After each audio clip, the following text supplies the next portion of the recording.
Lowercase b is a transitional form from the lowercase v, and I'm going to show you why in a minute.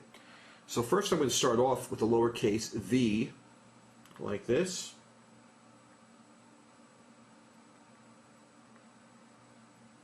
Around to the header line, and simply come off with a beautiful curvature like that.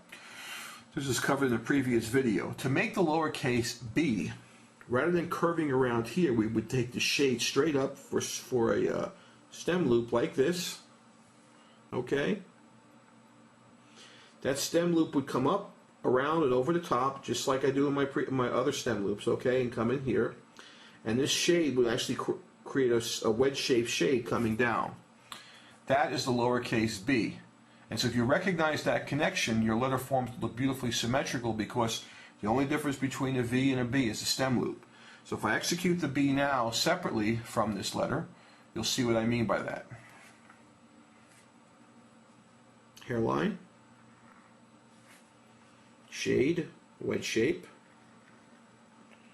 curve it around, up to the header, curve it out just like the V, and finish off the stem loop like I would normally do, up and over the top.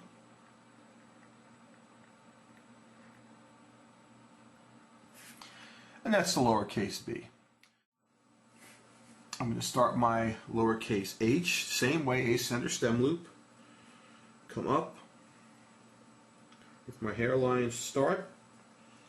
I'm going to have a shade now that transitions into a square cutoff, like that. Come back and complete and touch anything up that needs to be touched up. Come up now and go ahead and put my V shape here for the front portion of the H like this. Transition out and curl it around. And then finish it with the stem loop. Come up and over the top. Same way. Okay? The final form in this group would be the lowercase y, and I'll show you why that is in a minute. No pun intended. So now this is a descender form, okay, not an ascender form. So we'll start off first with the y portion, which will do our V shape in the front of this, okay?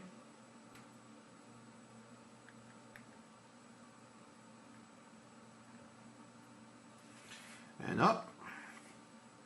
And then finally make my descender stem loop, square top, picking up pressure until we have a nice wedge shape there. Okay, and you can, there's many different ways. I would normally turn my paper and make my stem loop up and over the top, but many people will just sort of come down and continue on like this. Curve it around and come up just below the baseline like that, and come through. The reason why I group these two letters together is because they transition from this B form, alright? And now we have this upper stem loop that's an H and a Y. If I rotate the paper carefully, what you should see here is that my Y now becomes an H and my H now becomes a Y. The two letters are identical in that they're just inverted forms of each other, okay?